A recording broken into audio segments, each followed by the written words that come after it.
I want to thank all the people from the machine learning team that invited me here. It's been amazing. This is a really cool experience. So I want to thank them.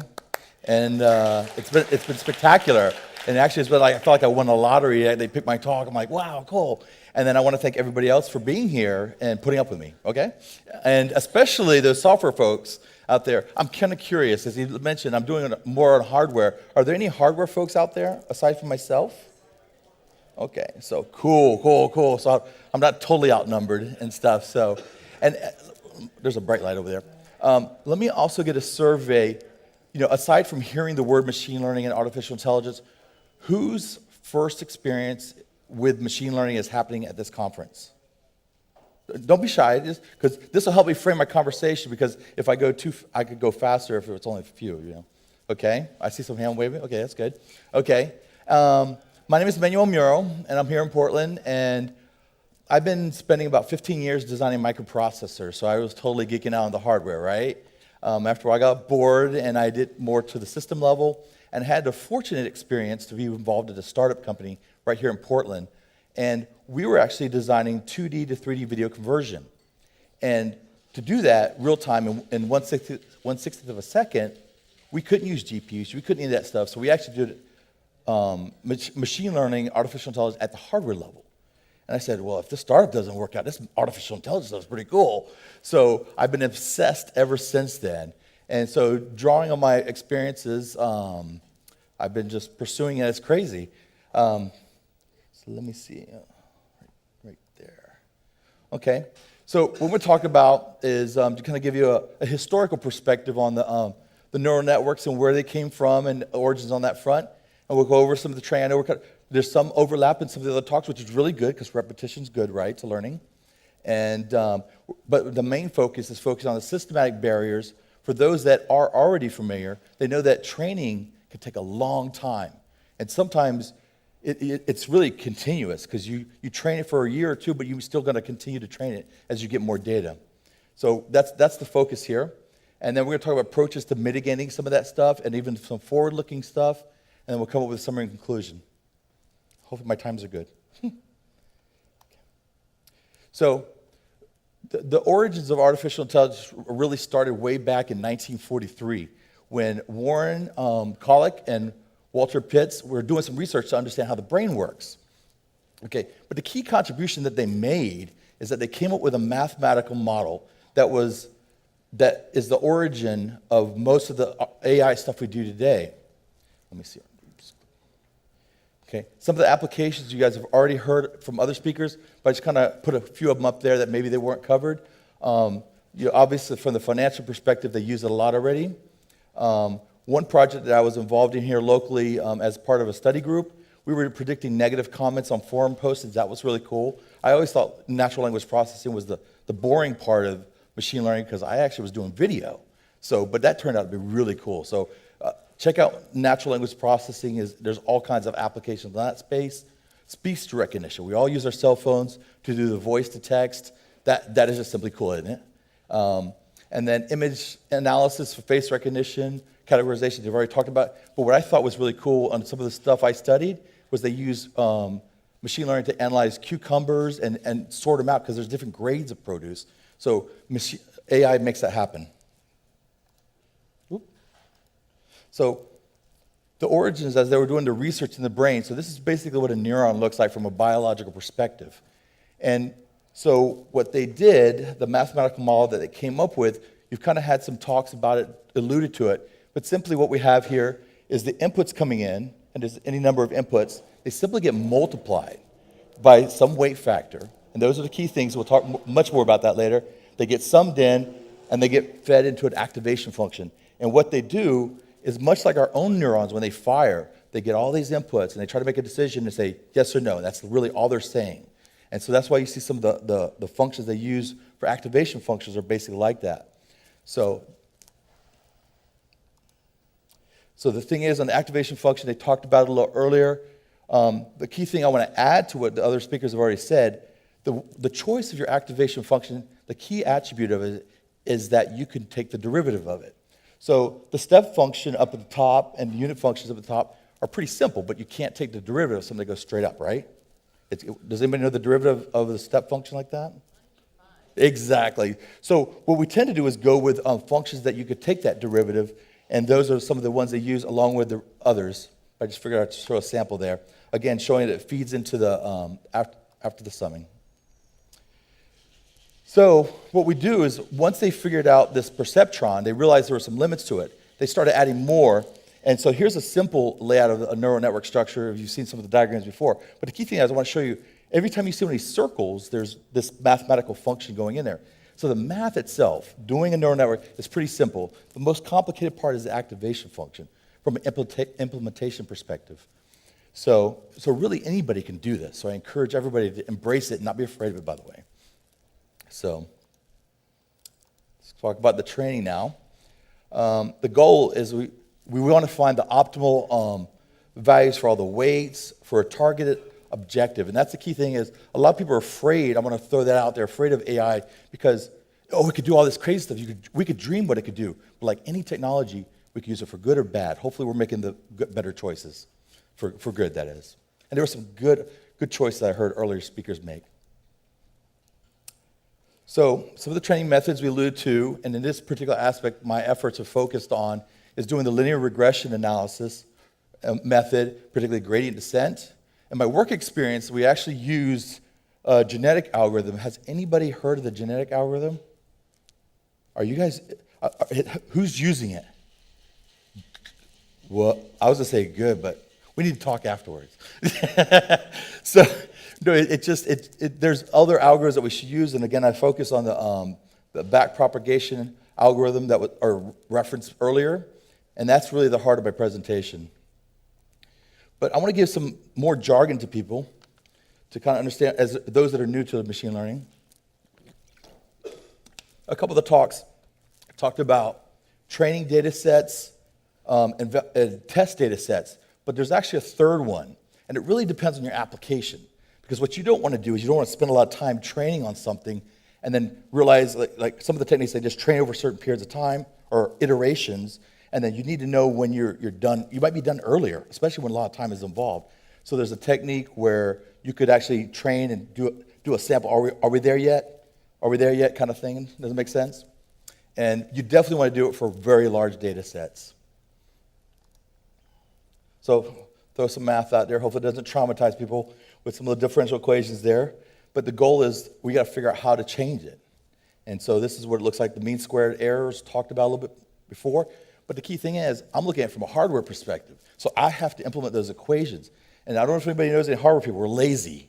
We like to do things as efficiently as possible because all that represents resources and time to perform the thing. Okay?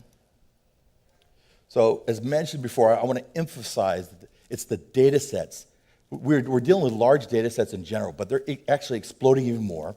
And what's even more challenging is some of the techniques to really, because the goal of training a neural network is to make it generalized. So it could be actually do any, so you train on a set of pictures, but what if the picture's rotated or a different angle or a different size cat or dog? You want to keep it generalized. So some of the techniques, we do techniques like that, and it causes the data set to grow even more. So, in case we didn't have enough data problem. And as I showed the diagram earlier, we had the number of parameters are kind of exploding. Because basically, anybody remember systems of equations from college, high school, college, anything? We have to simultaneously solve equations that involve millions of coefficients, millions. And it's like, who's got time to do that, right? And the other thing about the neural network structures I discovered is that the number of nodes, while they figured out how deep is ideal, but there may be some biases in that perspective because of where we're at, but the number of nodes and layer is still to be determined. And so if anybody knows that answer, please reach out to me. I enjoy feedback. But I believe it's still a problem industry-wide, and hopefully we can help make that happen sooner. But one of the key points that I realized from a hardware perspective is that there's a sheer moving of data where you move data from one part of the system to the other, and I'll have a diagram later, that doesn't do any work. That the only thing that does is waste time and burns power. So, and we want to minimize that as much as possible. cost there. And another thing on the power perspective, we think about power, you worry about your electric bill, you worry about the cooling bill, but more importantly, power also impacts reliability. When you start heating things up, they tend to fatigue, right? Even if most of your software, right? Right? So hardware, these things impact hardware. That's why you have to replace your drives after a while, and that's why those server rooms are so cooled. I believe Google's bills are higher than the cost of the hardware, and that's a reoccurring cost. So there's lots of biases, lots of weights and biases to solve for. But in my experience, it is my belief that these weights and biases, values that everybody's looking for, that will result from machine learning, in all likelihood, will be the new software. Because really, that's the only thing that's really important. You do all the software to create these values, but I think going forward, you can have your own configuration, you only need the biases. Does it make sense? Yeah? As a possibility. So what I've shown here is really, I see we all have computers, we've all used them, and we love the internet. So it's really just two major parts of it. We've got some kind of network connection via the internet or intranet within a company. You just have to transfer this data. Or you got your computing platform. And I say computing platform, I'm talking about even the ones that reside in the cloud. They all follow this basic diagram where you got your data that's stored on the internet or somewhere on a drive on the network, even internal. It has to go through a network interface. And I don't want to do too techie, but I gave some techie stuff here if some of you guys can relate to some of the words at the bottom. But basically, we move across the network interface, then we got to go through a data exchange of some sort, and there's a couple examples thereof. Then we go through another network interface to go to some local storage, and then eventually, the data, again, is just traveling, and then it goes to another storage interface, and there's a couple protocols that some of you might be familiar with, the few hardware people out there. Maybe some software folks might relate to. But eventually, it gets into the system memory. Not really the ROM, but maybe the RAMs, and there's different types there. And then it goes to another system interface, and then eventually to what I call high-performance memory that's really tied closely, or cache. Think of video RAM, it's really close to the processing engine. And eventually it goes to the compute engine. When I compute engine, I actually moved CPUs as part of them and whatnot. So what happens is there are all these factors that sometimes people forget or overlook that could affect your budget, your performance. And what happens is, the way I draw this diagram, the further we are on this side, the left side over here, it's in computer parlance or hardware level, you can think of the rate at which we send information or data is like using smoke signals, right? And as we move further along, we're using Morse code. And then eventually it gets a lot faster, and even to the point where it moves so fast on this end, it's like we're using telepathic. Like you need the next one like this, and you need to predict what the next data that you need is going to happen. So the performance kind of goes up as we move the data closer to here. Obviously, the further we are that way, the cost is cheaper. Who has enough hard drive to store all the data on the internet, right? But it's super large over there. We don't have that, and there's the power. So we store more as the data sits further away from this main compute engine. It's going to cost more. It costs more to burn the power, to keep those things cooled. And there's also the mechanical motors that you have to do to spin the drives. I probably was geeking out a little bit there. But, the closer we get here, we spend less power, and obviously the cost and so forth. But the one element that is not always obvious is congestion. When the data sits further away from the compute engine, you're sharing it with a bunch of other people. Right? They're on the network. You don't have dedicated pipelines to the data that you're looking for. And then even when you get it onto your local system, you're sharing with the operating system, those malware, spyware. They're eating up CPU times and access to the memory and everything in the hard drive. So we really want to get as close to here as we can. So that's the traffic one, open access. So from my perspective, in my experience, right now, what we do is when we train the neural networks, we got to train it on the data set multiple times.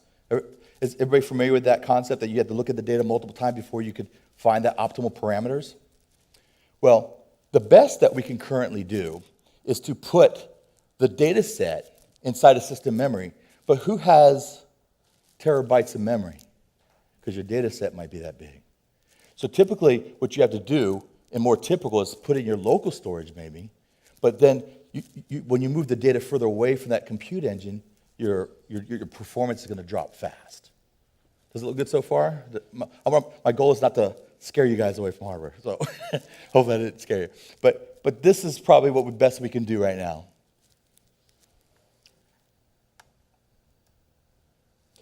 So some of the approaches we could do to fix that, is make everything faster and better. That's an obvious thing, right? But even then it has limits, as we already know. Parallelization. I know that one solution is throwing a bunch of processors at it, but the question is, how complex is it to access that, right? Even all the GPUs, we could throw a bunch of GPUs at it. And there's even some parallelization made possible. Our reference was made to FPGAs. That's something I work on, and so it's kind of key. That's the next big step beyond GPUs. And then new algorithms. This is the one that really is the key, is going to be the interface. And we're in that infancy stage where things are changing so fast, as I alluded to earlier. But coming up with new ways to think about it, and when I say algorithm, I think mathematically. There's that DSP. Actually, DSP is one of my things. So it changed the industry when they were able to come up with a faster algorithm. It made it more possible. Your MP3 players are all based on that DSP, Fourier analysis that they talked about earlier. So as a designer, I tend to think about what we can do with the architecture. Obviously, we got to improve the memory structures that we use in it, the data path. And as we look at AI and machine learning, there's some domain-specific stuff that aren't common to other problems, whether it be video processing or audio processing. And then, as I alluded to, we want to get that loop closer to those faster compute resources. And then this is the thing that, so some algorithms I came up with, I realized we only have to read the data set once with these new algorithms. And that cuts down the training time, the power and everything.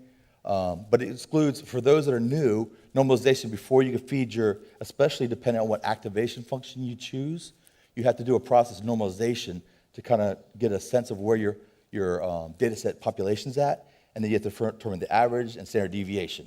So to do that, you have to do 2 passes of your data set at least. So I'm not talking about that. After you've done that, and you want to train it up.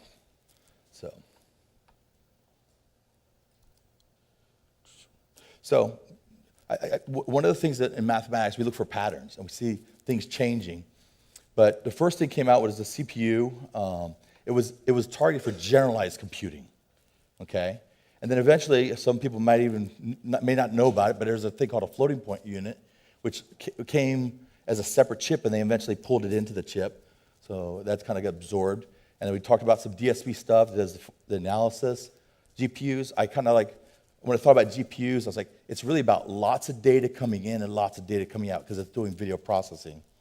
And it's video-centric. FPGAs, as again we talked about earlier, it's more of a generalized hardware solution. So we could put anything we want in there, but it's still not optimized for machine learning. It was designed for general purpose hardware. So what I propose and I see is what I'm calling a data flow processor. And we have gobs of data coming out, and you have small amounts of data coming out. Lots in, but a little bit. And that little bit of data out I'm talking about is the weights and the parameters. You consider and train it up, but the goal was to get those parameters, and that's all you need. Whereas the graphics process, you need your video, process it, do calculations on it, and then get your modified video out. So using GPUs is not optimal because it wasn't designed for machine learning. So let me see how I'm doing. Yeah, we're good. So the goal is significantly. So the key attributes of the what I call data flow processor is to improve the training time and power consumption, and key to doing that is sharing the resources with inference and also keeping a generalized solution. When I say inference, just doing what they call the forward calculations they mentioned earlier, that anybody can do. I mean, actually, we give you the weights you can run on your cell phone. Even doesn't matter how big it is, because it's the forward calculation. It's the training that's the real problem. And so let's take a look at the impact of what the data flow processor would look like. So what I see based on the current technology is practical is to actually, with these algorithmic approaches, is to get the training loop to be at the high performance memory in the compute engine. With additional resources and technology offerings, we probably could get the training down into the compute engines. Again, the loop is over here, but we're still reading, we still have to go through the headaches of the data flow to the entire system. But it flows through there, but we don't have to read it multiple times. So what I did is I put together a model. Sorry, I need some more here. I put together a model of what the data flow processor would look like.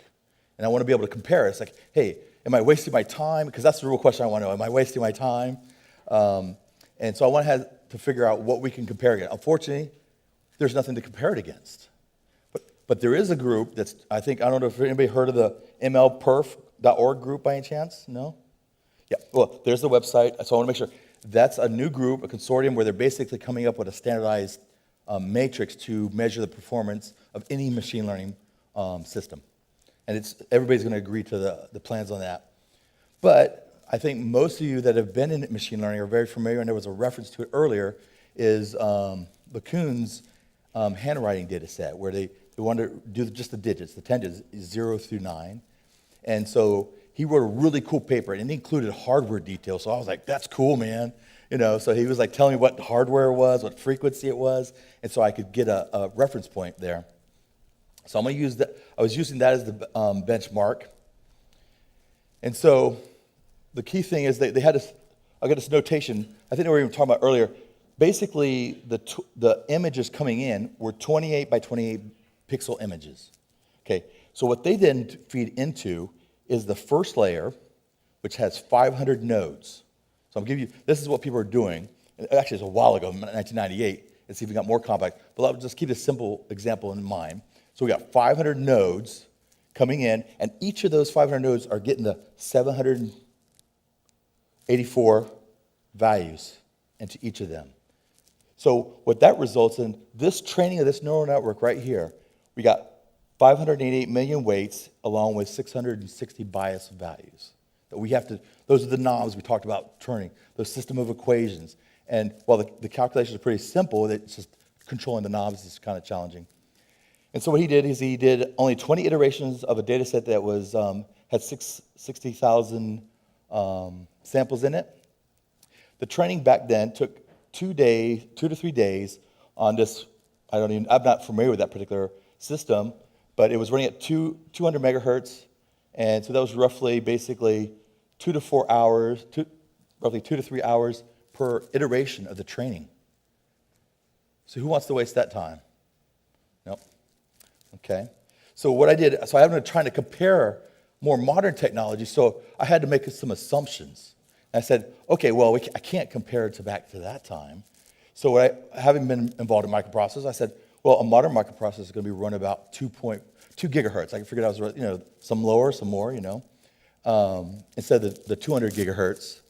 And so I adjusted the training time to say, okay, that's a factor of 10, right? Improvement over a number of years. So I'm going to say, instead of it taking 2 to 3 days, I'm going to say his system, as he stated in the paper, would take 4 to 8 hours, 4.8 hours to 7.2 hours. And that basically breaks it down to about 14 minutes per training iteration. So with the model that I put together, I was able to, again, this is important, FPGA was important. So I took an FPGA, and I could actually change what frequency I was running it at. And so the activation function is one of those challenging things to implement in hardware. So you typically use it as do what they call a lookup table, where you don't do the calculation, you do a part like a piecewise linear model. Has anybody heard of that?